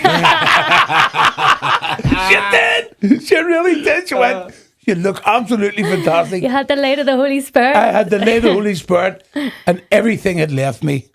They had gifted me what I wanted, but it wasn't, we're going to gift you that shoe, sort yourself out. No, I have to work for that. It's like paying off a loan. Yeah. I'm paying off my loan. I go to Mass, I say my prayers, I do my rosary. I enjoy going to Mass. I enjoy, like, St. Patrick's Chapel, you should go one night. A Sunday night, folks, 6 o'clock on a Sunday night. You were telling me that. Absolutely amazing. It's candlelit Mass. We're going to go. And there's a guy that sings in it called Louis. Oh my We word. go there this Sunday. We'll go on Sunday. This Sunday. 6 o'clock. We'll be We there. will. I'm going to show you a quick photograph. Which will be today for this episode if anybody Yeah. wants to go to it. St. This Patrick. episode. If there's anybody who's just thinking about their faith now, come tonight. St. Patrick's, Donegal Street, isn't it? Donegal Street, We'll be 6 there. o'clock. We'll be there. And you have the most beautiful singers. A guy, he should be on, he's usually on every Sunday night, 6 o'clock. The Mass is terrific. All Masses are terrific. Yes. But this is just a beautiful Mass. This guy singing really puts you in the most holiest surrounding that you get. And the priests, any one of the priests that does the service, they do it so elegantly, and it's like every word is being meant for that day that you came here for you to hear that. The very readings are they're just out of this world. I have to show you this picture. If it don't, I will come for you. I will look for you. Yeah, there he is, Liam I Neeson. will find you. He's looking a job. If you don't give me my rosary beads back now. I have to get this. You'll really appreciate this picture. Sorry, folks. We're just going to keep talking here while I make a mess of this. Don't worry about it. Yeah, so all the troubles that I had through it, all my life, everything that I begged for and asked for, why all this was happening to me and everything else, it wasn't because it was happening to me. It was because the devil had taken advantage of me, and I couldn't shake him off. Yeah. Well, I've no doubt that this podcast is going to reach a lot of people and get through to a lot of people. But Yeah. you know who I really want to, people I want to see this specifically, I want boxers to see this. You know, and But then you show them that. because, what's this? Picture. That was before my Commonwealth title fight against Matt Skelton. That was me. A press guy took it. There's the full picture of it. Do you get it? Yeah, there it is. That's me sitting with my rosary beads before the fight. That's Amazing. before Matt Skelton. That was before the Matt Skelton fight. And again, There's the full picture. 40-odd, 50 fights, Matt Skelton, yeah. Yeah. So that was me praying He's before. always there with it. Always kept him there. But I had lost my way. And We all do. And we all do. And the Because devil wants to, when that's what he does. when you're broken, he dives in and breaks you more. It's like people that are dealing drugs that don't want to deal them. And they're going, how do I get out of it? Go to Mass. Yeah. Go to confession. And that's the first part of your journey to do that. That's what I done. It's a weapon for us all that we Yeah. don't realise is a weapon until we're going through something, and then we find it, and then you get this inner strength that you never had before, and that's the only way you can say it. It's an inner strength. It's outside of you. Yeah. And you start to come where you were worried about anything. You're going, it's not my worry. Yeah. I know, it's so, like, I was saying this recently, like, I what I've gotten from finding my faith again, finding our Lord again, and really going deep into it was, I'm fearless now. Like, and I don't mean that in a conflict fighting or whatever. I did all that all my whole life, and I was still afraid and whatever. But I mean, I know there's Don't a plan. worry. I know I'm good. I'm with our Lord. Yeah, I'm trying to walk with our Lord. I know.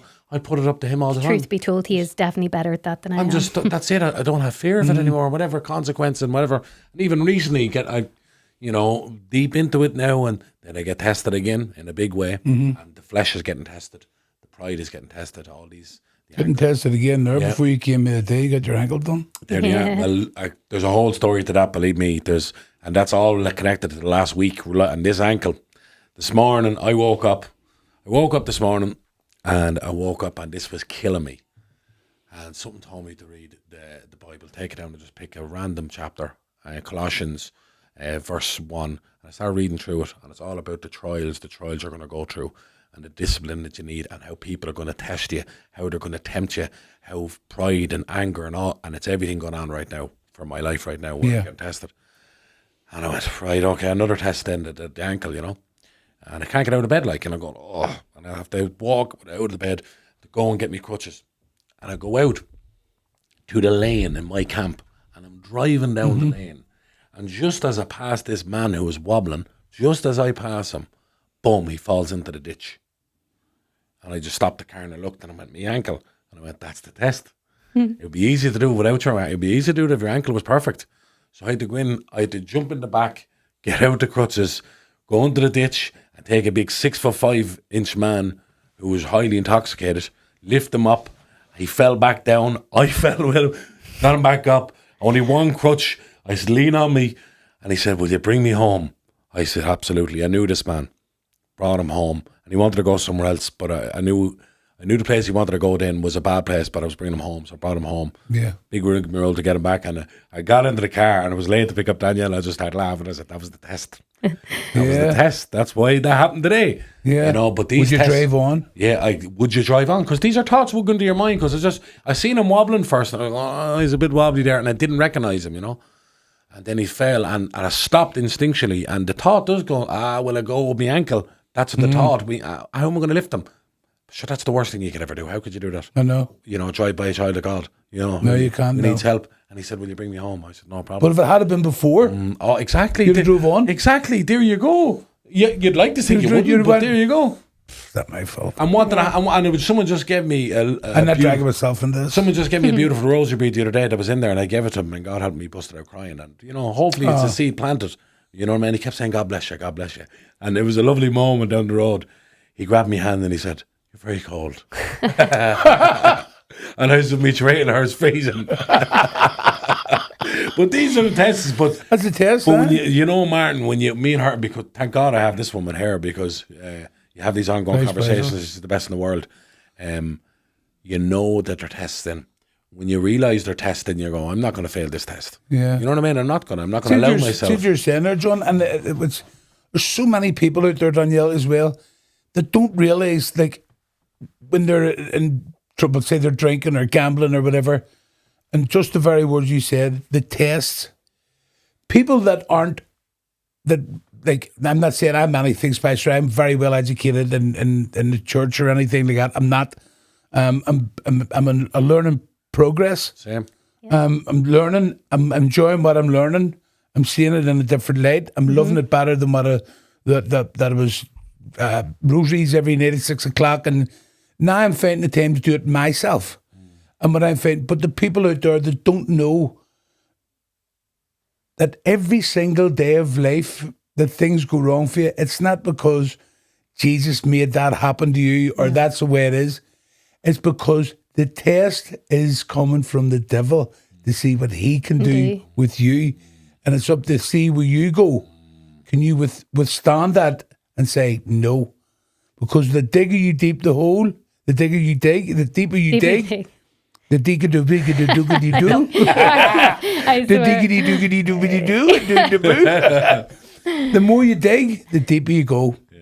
The harder that you find, is because we're only human, you find it harder to get out. Yeah. So don't worry about what I say to people and what I've said to myself. I can't continue the rest of my life, Danielle, John, worrying about what I had done wrong or what I had failed to do in all them years growing up. They were all lessons and things that happened in my life. I have asked for forgiveness. I've asked for my soul to be healed. And one of the beautiful things about forgiveness, and strangely this did happen, a lot of people's names and people will find this here, and I just found this myself. Maybe I'm just talking nonsense, but I found this myself. I couldn't say people's names that I didn't like, that I was annoyed at. I just went, man, I couldn't say their name because family members couldn't say their name because it annoyed me so much. And a beautiful thing happened when all this here transpired, all this beautiful adventure, which I call it. It's an adventure where I'm on. I went from not being able to say their names to then, after being Medjugorje and going to mass and confessing and everything else, I found myself able to, in conversation, go, I should, blah, blah, blah. Yeah. And I went, I forgive them. Yeah. And whenever I forgive them, and that's when I realized that I truly did forgive them. Yeah. Because I was able to say their name again. Yeah. Beautiful. Up until that, I couldn't say their name. Yes. Because I was so annoyed at them. And I went, I can't live like this. I have to be better for me. I forgive you. I forgive you. And this is no joke. I knew as I said, whenever I was able to say their name, I went, I really have forgiven them. And see that man up above and his mother and my whole family, way families are, one talks in the hour, one doesn't talk, and blah, blah, blah, blah, blah. Well, from that, occasionally when I asked to get the holy water and blah, blah, blah, completely out of the blue, several members of my family are all talking again. It's amazing. That I prayed for. Wow. After 10 and 15 years. Wow. Because it's something, you know, we can't do ourselves. Me and John actually had this conversation way up in the car. We're saying, you know, when something's out of our control, we pray. Prayer is the thing that leads us to it, and completely saying to God, look, I can't do this, but you can. And that's what's happened there with you and your family. We all pray for that unity in our families because deeply we love. I know I do, I know John does, and I know from the way you're talking today, Martin, you do too.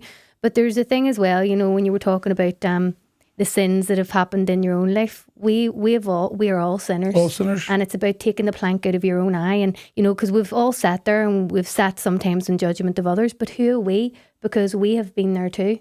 We all have. All of us. I We think, can't point the finger. and we could fall at any moment, and that's the thing we have to say. That's why we have to put on the armour, as they say, use the rosary, pray every single day why that you we have do not fall again, because we're all capable of doing it, because the other boy is the great deceiver, and he is all around, and at any moment he is trying to get his boom, and then he does, and then you fall, and sometimes you feel like, oh, I can't get back up again, but you can, and it is a keep getting up, keep starting over. No matter how many times you fall, just keep going, and in the end, that's where the strength. That's the gold, isn't it? That's it. The gold, everything. That's That's the the way gold. to put But it. Gold. when you find that peace and that ease, that you can just, like you, I used to get, like most people out there, I used to get up in the morning dread at getting up in the morning because I had to go out and face people. I went, well, talk to The worst everybody. when you're there. Yeah, you put it on the mind, you're going, well, what's wrong with about you? You're acting, man. Best actors, we all You're are. acting.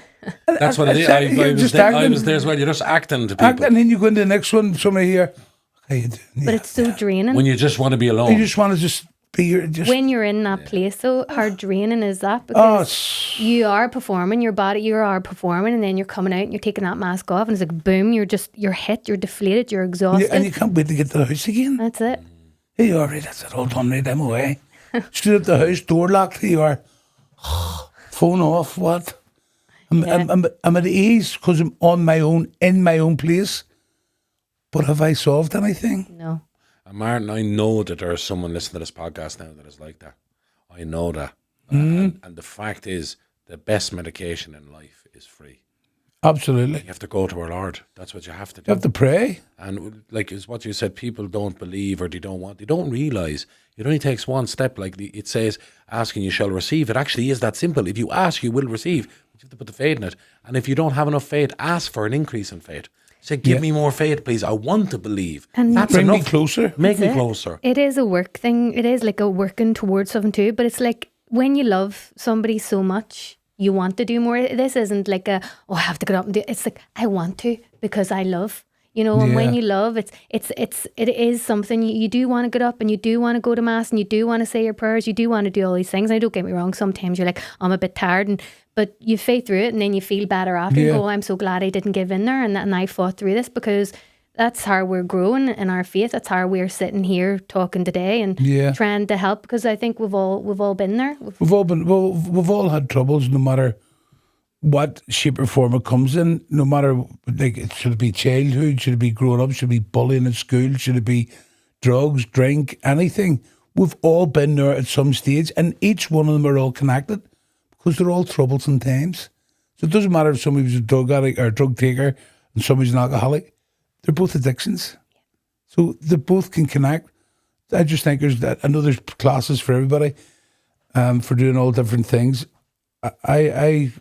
Me personally thinks that you have to look yourself straight in the mirror and ask yourself, do you want to change? And the answer will come back to you right away, and it'll be yes. Because nobody wants to live that life.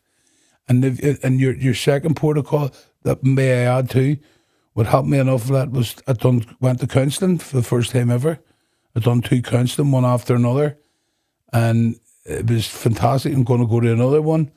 To able to get it off my chest and not talk about people or anything like that, but just to express it the way that I needed to without feeling bad.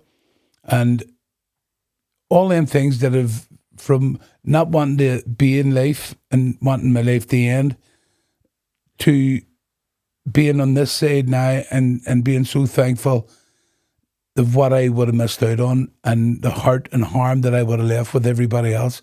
My pain would have been gone and that was it over. I had to go through another barrier, but to leave the pain and suffering with somebody else. So I'm just sitting again then, Andy, because I'm hurting somebody else. Yeah.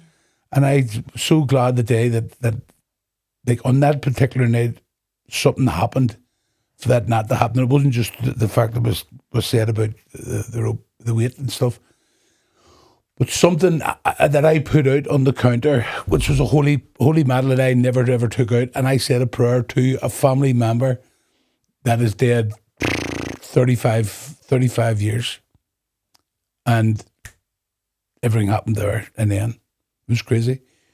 And now, being so thankful to realise that the minimal amount of damage that was done over the years of my life with your mental, your brain and everything else, and your heart and your soul and your feelings and everything that you feel, that I would have ended that.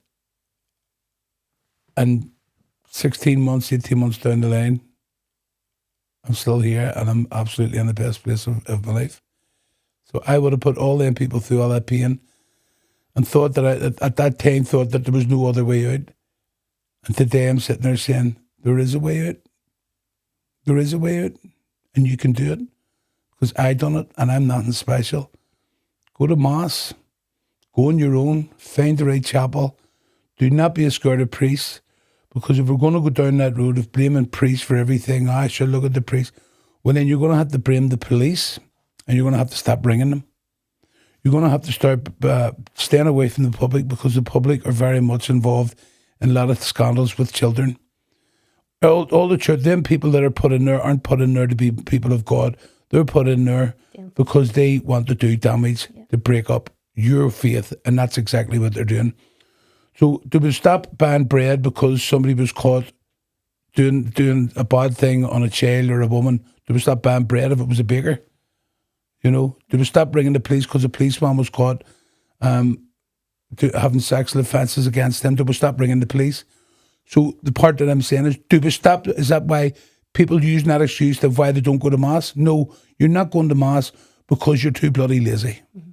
It's as simple as that. There's no other way. You can sit in your phone and scroll for an hour, 3 hours a day, but you can't walk around and go to Mass for 45 minutes and pray for your family.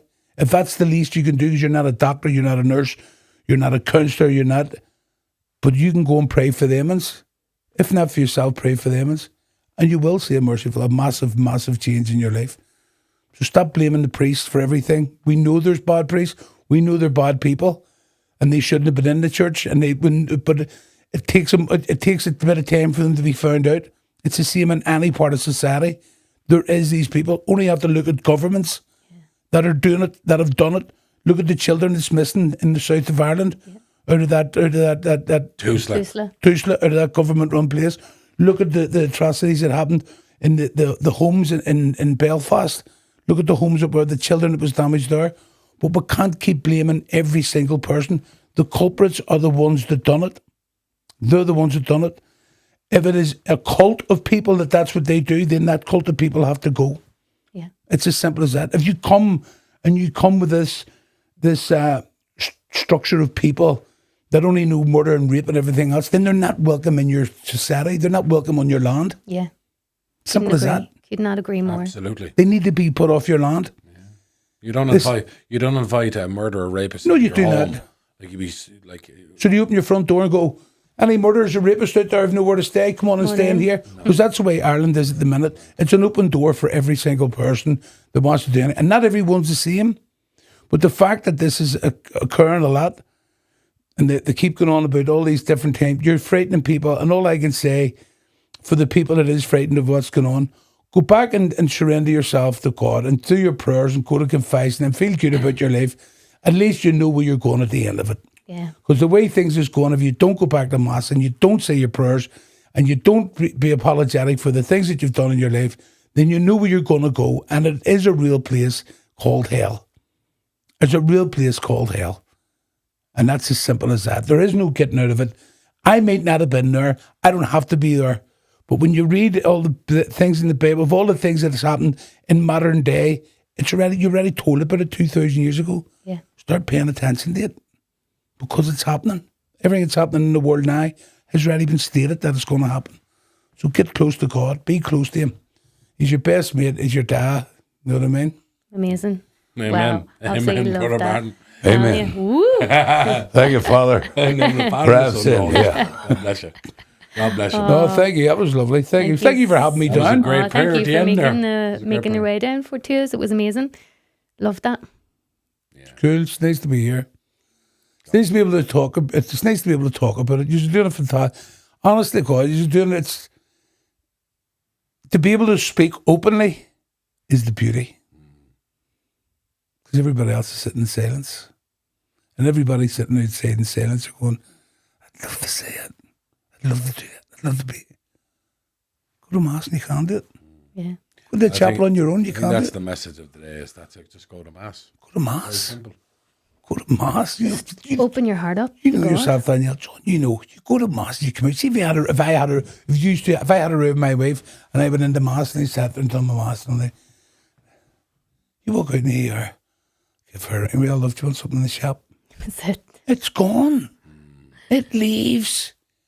You don't carry it. You'll be told to find a way round it. Not through it, round it.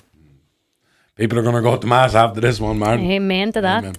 I'm going to start charging them. You're Thanks, like, Martin. God Thank you bless very you. much. so God much. bless. Thank Thank you. you. Up West Belfast. Yeah, up that Clonard. Yo. Clanner clan. Clonard, lower, upper. You need to be humble. Sorry. No, great. Happy days.